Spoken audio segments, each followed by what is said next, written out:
That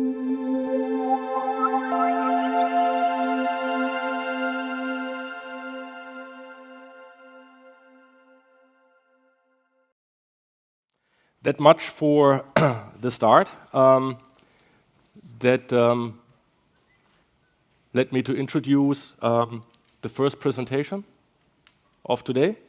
It's a joint case study, segmentation of the supply chain and innovative management of inventory to meet customer needs. We'll hear about voice of the customer, listening to what the customer really wants, working in partnerships, and it says taking a risk, which seems to be a very, interesting and promising snippet in the beginning. Presenters will be Alison Kirkpatrick. She is Customer Operations Director for the UK and Ireland with Baxter Healthcare. She is responsible for warehousing, distribution, customer services, and demand planning, and has a very impressive, over 25 years experience in the supply chain industry in various branches. Together with her will be Rod Beard, Principal Pharmacist at the Sunderland Royal Hospital in the UK, over 30 years of experience in healthcare industry, and as the Principal Pharmacist, he works closely with Baxter Healthcare. Please welcome Alison and Rod.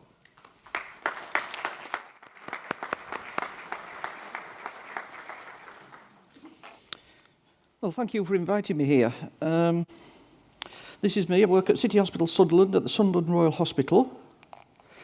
And Sunderland, it's not just a place name, it's also an Anglo-Saxon word, and it means a special place. It's from the German besonders. So what's special about Sunderland? Well, we invest a lot in technology. We've been operating electronic prescribing for about 12, 14 years. We've linked this to robotic dispensing to create efficiencies. The hospital's financially solvent, which is not what you might expect if you listen to sort of media reports, but we always manage to sort of meet our financial targets. And the hospital, and particularly the pharmacy, consistently seeks to use technology to improve our efficiency and our sort of support for the hospital. Just to give you a bit of background, the hospital's about 1,000 beds in the northeast of England. We have 36 wards, but we have 71 delivery points altogether for IV fluids. The hospital's set on 6 floors. It's quite a big place. And the sort of part of the background as to why we're here and where this sort of joint presentation comes from starts at about 2012 when 3 people died at Stepping Hill Hospital near Manchester due to somebody deliberately contaminating IV fluids. And there was subsequently, Sky News did an expose in a lot of hospitals. They did a survey of hospitals with poor IV distribution practice, and Sunderland was identified as one such hospital. And in actual fact, it's been something of a problem for longer than that at Sunderland. We have a lot of internal friction for the reasons why things don't go the way that we wanted to. It was sort of fragmented responsibility for a lot of the distribution within the hospital. And the other thing is that probably with IV fluids, although we distribute maybe 10 tons of fluid a week around the hospital, it's something of a Cinderella service. It's the poor relation. Nobody wants to put a lot of investment into it. And this journey actually starts, this partnership started around about 2007, where I got the Pharmacy Distribution Interest Group's prize to explore the possibilities of radio frequency identification on IV fluids. And the idea was that we could control the stock more accurately by just having the guns and scan the boxes in the various wards and departments and things like that. It didn't work, and I had to go back and present to the group the year afterwards. And I used the opportunity to say that what might be useful, what we'd learned from that, the lesson learned, was that we could perhaps use unique identification of packs to link in with some of the other systems that we have with the robotic dispensers and the electronic prescribing. And that was sort of, as far as I can find, the first instance of a customer actually requesting something like that. And then, surprise, surprise, the EU came out with a directive, 2011-62 EU, which is the Falsified Medicines Directive. And in that, in section 11, it refers to having unique IDs on packs and to be applied progressively across the European Union. And this is actually a key part of what Baxter came forward to with the forward service, because it's without that unique pack number on the box, the system that Alison's going to describe wouldn't work for us. And the key point is it's a unique pack code. It's crucial to the service because it allows the audit trail to be maintained for a subcontracted service. We have very little pharmacy input into this, so we've got to have some method of monitoring what happens, and that barcode is the key to it. And I've put down there, it allows control from the dockside to the bedside, so effectively it comes out of the factory, it's taken all the way to the ward, it's put away on the stock is put away on the ward. The pharmacy has no input into that process, it's controlled entirely by Baxter. Not all the 71 delivery points get the service. We use this service for about 30 wards. It's about 85% by volume of what happens. And the pack code is also useful for the guys in Baxter because they can trace any internal transactions as well.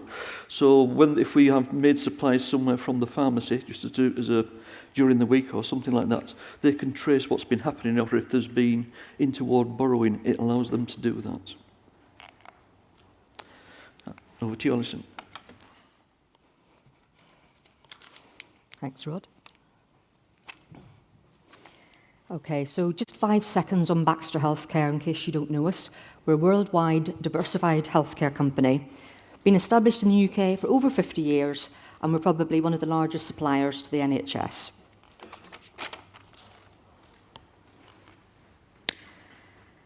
So Baxter did listen to the customers, predominantly Rod, and we're acutely aware of the increasing pressures faced by trusts in today's economic climate.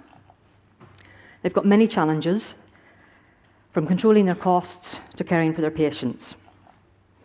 But there was a common theme when we talked to our customers, and it was this business of your IV fluids, we take hundreds of thousands of them from you, some hospitals up to 600,000 units per year. They're bulky, they're cumbersome, and they cause us storage issues.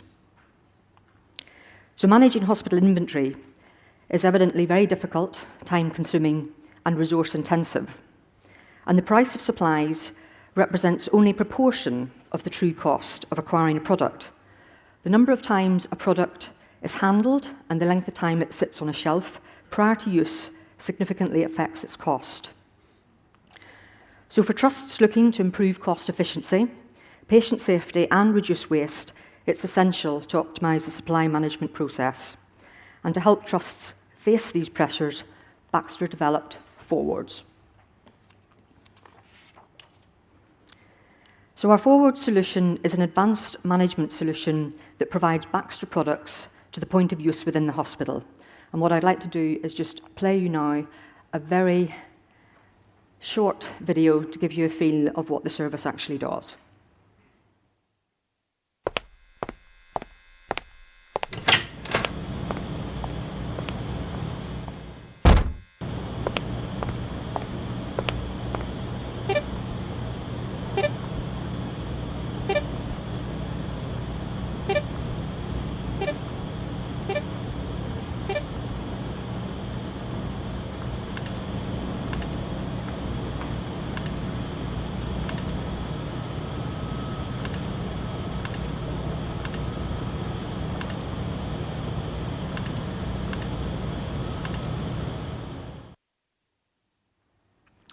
So we have a team of Forward staff that actually work in hospitals. They're successfully CRB checked, so that's the Criminal Records Bureau. They're uniformed and they're ID'd. The tasks range from meeting the delivery, stock counting, rotating stock, shuffling it, as Rod said, between wards, maintaining the storage areas, and installing new equipment if necessary. So it actually is as simple as that. So why is it important to customers? Well, arguably the number one priority is prevent tampering, the security issue. by us managing the whole meeting delivery, putting it away, we're in control of that stock at every stage. Shelf life is another key point, because each of the individual barcodes, they're unique to each of the boxes, they have their own date information on it. So if the hospital was to miss something going out of date, we're in a good position to see that and make sure it gets moved to a ward that can be used. We've already said that the IV fluid storage itself, it's big, it's bulky, so what Baxter do is we conduct an audit, we arrange bespoke storage solutions, and therefore reduce the need for the expensive storage. The order management process, well, the system does it all. It's automated, right from point of scan to point of receipt on the shelves in the hospital. Back injuries is an interesting one. Our forwards, guys and girls, are properly trained in manual handling. Traditionally, NHS staff are not well trained in that, and it costs something in the region of 400 million, I think, to the health service every year for people who injure their back at work. So if we can take that risk away from them, that's got to be a good thing. We audit the stock, so nurses don't have to do it anymore. They can get on with the work that they need to do. And we rotate our stock. So if you think about it, we do all of that. Forwards reduces the need, the demand on hospital resources related to inventory management, and allows hospital staff to devote more time to their core function, which is looking after the patients. So we've heard from Rod. I've given you my take on what the customer benefits are. I'd like to share another short clip with you, and this is Liz Sutton, who's a procurement pharmacist at Stoke Mandeville and Wickham Hospital.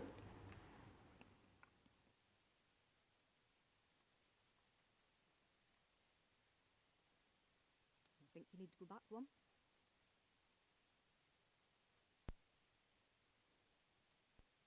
All trusts have very limited space and capacity, so one of our challenges is trying to fit all our requirements into usually quite a small space. So we're always looking at solutions that can help us manage stock in a more effective and efficient way. Before we had the direct-to-ward delivery service, we were sending staff up to wards and departments to check the stock ourselves and to ensure that the wards and departments had the stock that they required to treat the patients. So our staff would go and check the stock levels, come back down to the department, pick the fluids, and then pharmacy porters would take that stock to the wards and the staff on the wards would need to put it away. The effect has been very positive in that it's allowed us to use staff in other areas and improve quality of service by using the staff more effectively on wards and departments by managing the non-fluid stock. We had a specific requirement in the trust in that we've done a major project where we've centralised pharmacy stores to one site, and we need to free up the site in order to put a storage solution in that would suit our needs moving forward. It's meant that we've needed to keep a lot lower stock holding of fluids within the department, and that's been good in the sense that they are bulky and require manual handling. And have actually been, with now our stock levels are kept at a very low level.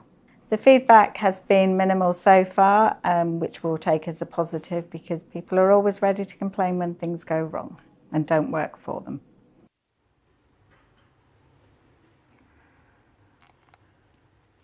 But clearly there has to be a benefit in Baxter in this as well. It can't all be on the side of the customer. So I have another short clip here for you, which is from Victoria, who's an internal Baxter customer, and she's just going to articulate the benefits for us.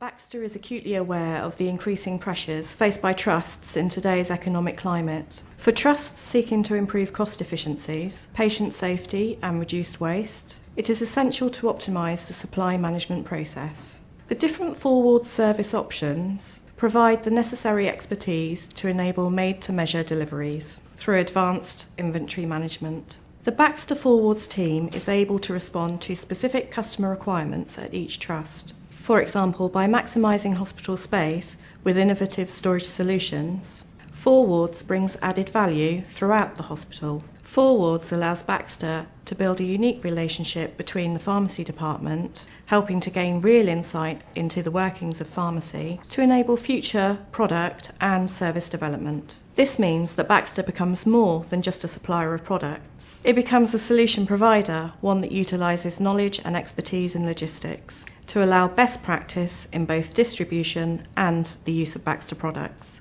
In short, the Four Wards service enables Baxter to build effective and meaningful partnerships with NHS trusts.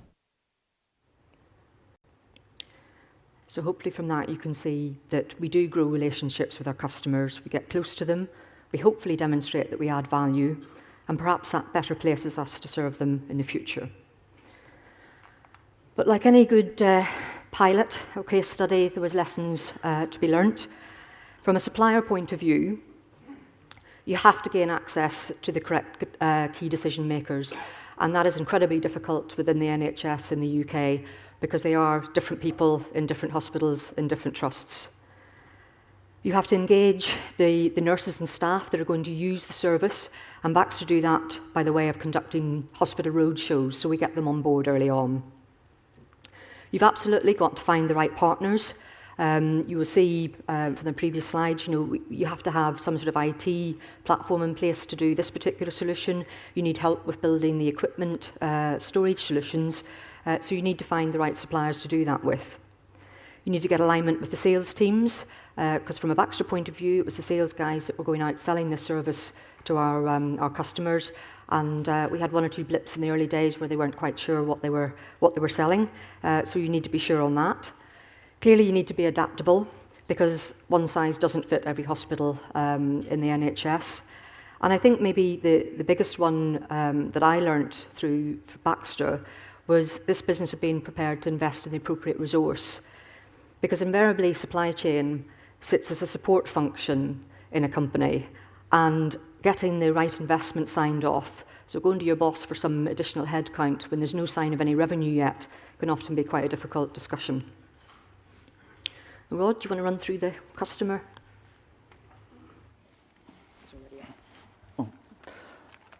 Yes, so from our point of view, there was, with regard to the change management, there was a lot of things that we had to put in place to clear and get the relationship working. We had all our internal, in the same way as Alison, our porters, our nursing staff, they had to be made aware of all the sort of changes in the way that we do things. The service we found is expandable in as much as, whilst we've got here and it's the first phase, there's now a second phase that becomes a lot more sort of an opportunity to take out more costs and increase the efficiency. Those benefits were hidden at the outset. We also have to have work in close collaboration with the Four Wards team. That actually works quite well. The very customer focused, that actually works quite well for us. And we need to actually, as we've seen from the presentation, work with the supplier to work towards a solution. So for us, it was something like a 6-7 year journey to actually get to this point, to get our IV fluids moved better around the system. Next one. So just to summarise what we saw as the benefits from the point of view, our delivery time, because of these internal friction problems, was about 1 to 2 days from the pharmacy to the ward. It's down to about 4 hours now, and that's much more acceptable for us. We set the envelope. We didn't really want to charge any more for the service, but we could be variable on that as long as it's about in the right area. And we did that with trade-offs against other things like portering time and things of that nature. The plan was to reduce pharmacy stock holding. We didn't see that as a critical objective. We just wanted the service to improve. We did a survey of the nursing staff last year, and there was a huge improvement in what they perceived as the satisfaction. So from the point of view of my customers, which are the ward staff, they found the service a lot better. It was noticeably better for them. And there was because of the way that it was managed better, the actual issues from the pharmacy dropped by about 30% each month. So there are internal efficiencies in there, but we didn't specify those at the start. But they start to come out bit by bit. Thanks, Rod. So I think we would just leave you with 3 messages there, and that is, if you're going to do something like this, I guess it's fairly obvious, but it's solve your problems jointly, work in partnership with suppliers, and clearly you have to take a bit of a risk if you're going to make it successful. Thank you.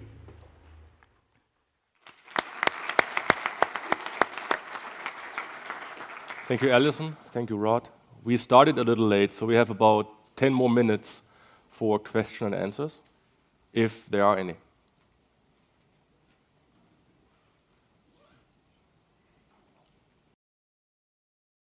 There's one.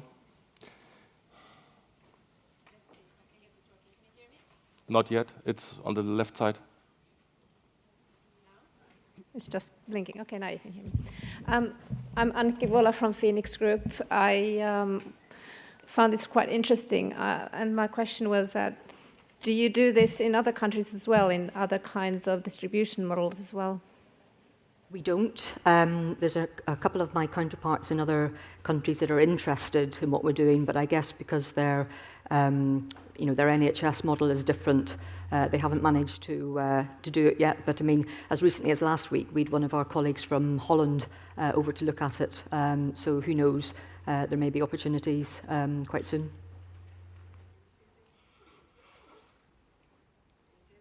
There's a follow-up question then. It's not working properly. Okay. Do you do this only by yourself, or do you use the distributors somehow in partnership? No, we do it all ourselves. We control the whole channel. Thank you.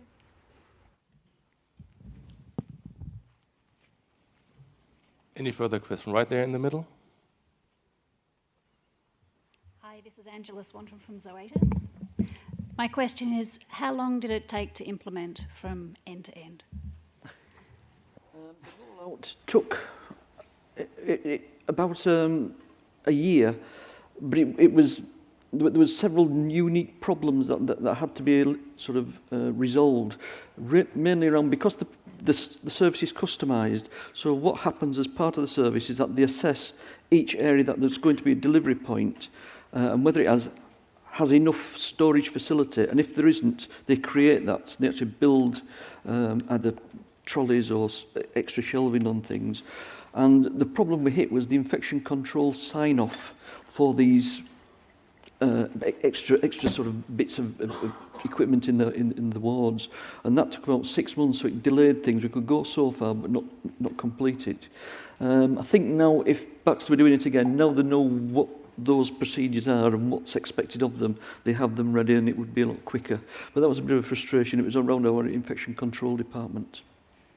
And I think that's to my point earlier on. Every hospital is different. I mean, we've now actually rolled this out to about 10 hospitals, and no two are the same. So you have to be prepared to adapt every single time.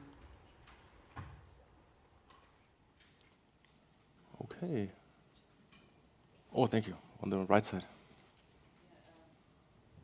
I'm Jim Chen from Sinopharm, China. My question, assume that you have to service different wards in the hospital, right? And how many staff do you have to put in a hospital in general, or average?